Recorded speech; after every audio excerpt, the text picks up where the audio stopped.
Ottoman সাম্রাজ্যের ইতিহাসে সব থেকে বিতর্কিত প্রশ্নগুলোর একটি হলো মহান সুলতান সুলেমানের মৃত্যুর পর সিংহাসনের প্রকৃত যোগ্য উত্তরসূরি কে ছিলেন, শাহজাদা সেলিম নাকি শাহজাদা বায়েজিদ?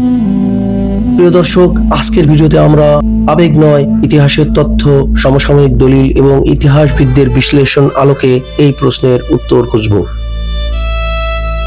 সুলতান সুলেমানের জীবদ্দশায় তার কয়েকজন পুত্র ছিলেন, কিন্তু নানা কারণে এক একে অধিকাংশ পুত্রই মৃত্যুবরণ করেন। শেষ পর্যন্ত উত্তরাধিকার নিয়ে মূল প্রতিদ্বন্দ্বিতা দাঁড়ায় দুই ভাই, শাহজাদা সেলিম এবং শাহজাদা বায়েজিদ। প্রথমে আসি শাহজাদা সেলিমের কথায়। সেলিম ছিলেন হুররাম সুলতানের জ্যেষ্ঠ জীবিত পুত্র। তিনি দীর্ঘদিন বিভিন্ন প্রদেশের গভর্নর হিসেবে দায়িত্ব পালন করেছিলেন।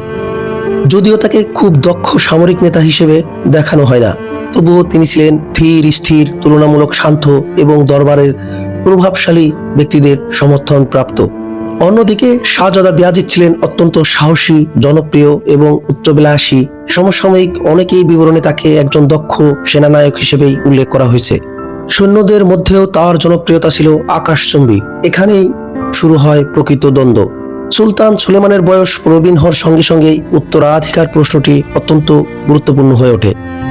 অটোমান রীতিতে জ্যেষ্ঠ পুত্র স্বয়ংক্রিয়ভাবে সুলতান হতেন না, বরং যারা সামরিক ও রাজনৈতিক অবস্থান শক্তিশালী হতো তিনি শেষ পর্যন্ত সিংহাসন দখল করতেন। ইতিহাসবিদদের একাংশ মনে করেন বায়েজিদের ব্যক্তিগত যোগ্যতা সেলিমের তুলনায় অনেক বেশি ছিল। তিনি যুদ্ধক্ষেত্রে সাহসী ছিলেন, প্রশাসনেও সক্রিয় ছিলেন এবং সেনাদের আস্থা অর্জন করেছিলেন। অন্যদিকে আরেকটি মত হলো, শুধু সাহসী হলেই একজন সফল সুলতান হওয়া যায় না। বিশাল সাম্রাজ্য পরিচালনার জন্য দরকার ধৈর্য, কূটনীতি, ক্ষমতার ভারসাম্য রক্ষা করার দক্ষতা। এদিক থেকে সেলিম তুলনামূলক বেশি গ্রহণযোগ্য ছিলেন। এই সময় হুররাম সুলতানের মৃত্যুর পর দরবারে বিভিন্ন গোষ্ঠীর দ্বন্দ্ব চলতে থাকে। বিশেষ করে গ্রান্ড ভিজিয়ার শকুল্লু মেহমেদ পাশা সহ প্রভাবশালী প্রশাসনিক মহলের মধ্যে অনেকেই সেলিমের প্রতি ঝুঁকে পড়েছিলেন।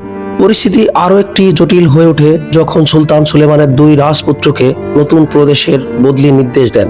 সেলিম নির্দেশ মেনে নতুন দায়িত্ব গ্রহণ করেন, কিন্তু বায়েজিদ এই আদেশ নিয়ে সন্দেহ প্রকাশ করেন। তার আশঙ্কা ছিল এটি হয়তো তাকে দুর্বল করার জন্য একটি রাজনৈতিক কৌশল। শেষ পর্যন্ত বায়েজিদ বিদ্রোহের পথ বেছে নেন। 1559 সালে দুই ভাইয়ের বাহিনীর মধ্যে ভয়াবহ সংঘর্ষ হয়। কোনিয়ার নিকটবর্তী যুদ্ধে বায়েজিদ পরাজিত হন এবং তিনি পারস্যের সাফারি শাসক শাহ তামাশের কাছে আশ্রয় নেন। কিন্তু রাজনৈতিক বাস্তবতা ছিল খুবই নির্মম। সুলতান সুলেমান ও শাহ তামাপাশের মধ্যে সমঝোতার ফলে বায়েজিদকে অটোমানের হাতে ফিরিয়ে দেওয়া হয়। 1561 সালে শাহজাদা বায়েজিদ ও তার কয়েকজন পুত্রকে মৃত্যুদণ্ড দেওয়া হয়। এই ঘটনার পর সিংহাসনের একমাত্র উত্তরাধিকারী হিসেবে রয়ে যান শাহজাদা সেলিম ও বায়েজিদ। 1566 সালে সুলতান সুলেমানের মৃত্যুর পর সেলিম সিংহাসন আরোহণ করেন এবং ইতিহাসে দ্বিতীয় সেলিম নামে পরিচিত। এখন প্রশ্ন হলো, তিনি কি সফল সুলতান ছিলেন কিনা? সমালোচকদের মতে দ্বিতীয় সেলিম তার পিতার মতো মহান সেনাপতি ছিলেন না। তিনি ব্যক্তিগতভাবে যুদ্ধ পরিচালনা খুব কমই করেছেন এবং প্রশাসনের বড় অংশ গ্রান্ড ভিজিয়ারদের উপর ছেড়ে দিয়েছিলেন। তবে এটিও সত্য যে তার শাসনকালে অটোমান সাম্রাজ্য একেবারে ভেঙে পড়েছিল। প্রশাসনিক কাঠামো শক্তিশালী থাকায় সাম্রাজ্য আরও কিছু সময় কার্যতভাবে পরিচালিত হয়। তার আমলেই সাইপ্রাস বিজয় ঘটে, যদিও একই সময় লেপান্তর নৌযুদ্ধে অটোমান নৌবাহিনী বড় ধাক্কা খায়। অন্যদিকে অনেক ঐতিহাসিক প্রেমীরা ধারণা করেন যদি বায়েজিদ সুলতান হতেন তাহলে হয়তো তিনি তার পিতা সুলতান সুলেমানের মতো যুদ্ধপ্রিয় এবং সক্রিয় শাসক হতে পারতেন। কিন্তু এটি কেবল একটি সম্ভাবনা, কারণ বায়েজিদ কখনো সুলতান হওয়ার সুযোগ পাননি। তাই তিনি বাস্তবে কেমন শাসক হতেন তার নিশ্চিত উত্তর কেউই দিতে পারবে না।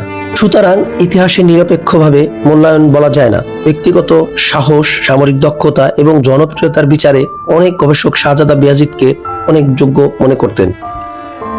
কিন্তু রাজনৈতিক বাস্তবতা, দরবারের সমর্থন, উত্তরাধিকারী সংগ্রামী বিজয়, প্রশাসনিক গ্রহণযোগ্যতার কারণে শাহজাদা সেলিমই শেষ পর্যন্ত সিংহাসনের বৈধ উত্তরসূরি হন। অর্থাৎ কি বেশি যোগ্য ছিলেন, এর একক ও চূড়ান্ত উত্তর ইতিহাস দেয় না। এটি আজও ইতিহাসবিদদের মধ্যে বিতর্কের বিষয়।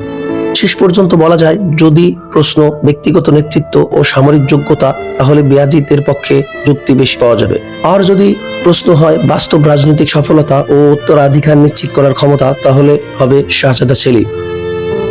এই কারণে প্রায় 450 বছর পরেও সুলতান সুলেমানের উত্তরসূরি নিয়ে ওই বিতর্ক ইতিহাসপ্রেমীদের মধ্যে সমানভাবে আলোচিত হয়ে আসছে।